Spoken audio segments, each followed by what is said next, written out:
I think this could have been anticipated, given that the controversies surrounding Chinese politics, even before this Tibetan crisis broke out, there were concerns about China's involvement in Darfur, about the human rights situation in China, about whether reporters could work freely in China. Those kinds of issues were already in the fore a year ago, 2 years ago, 7 years ago when China was awarded the Games.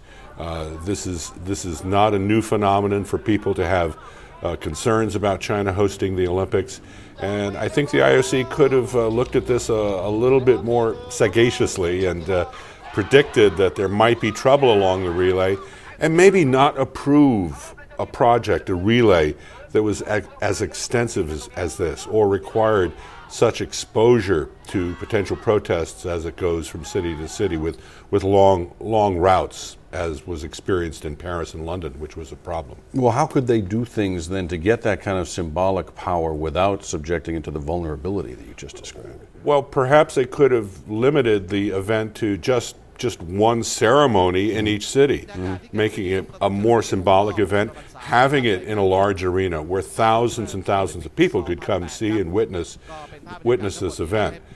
There are things that they could have done like that to make it a more controlled atmosphere, instead of discovering a day or two before the relay comes to your city, oh, we're going to have troubles, so let's cut the route short. Or let's play a cat and mouse game with the spectators and the protesters and not tell people where it's going to go. I mean, that's the sort of thing that I think defeats the purpose of this torch relay. It really does seem to change the whole Olympic spirit that they were meant to showcase. One last question, because we're almost running out of time here. What do you think this will imply for the Games themselves? Well, it shows that people are going to be interested in more than just sports when the opening ceremony for the Olympics comes on August 8th.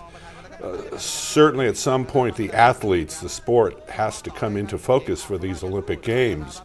But there are much bigger issues than that hanging over China, and unfortunately I think we're still going to hear a lot of complaining. We're going to see protests. We're going to hear from people who think the Olympics don't belong in Beijing, don't belong in China, all the way up to opening ceremony.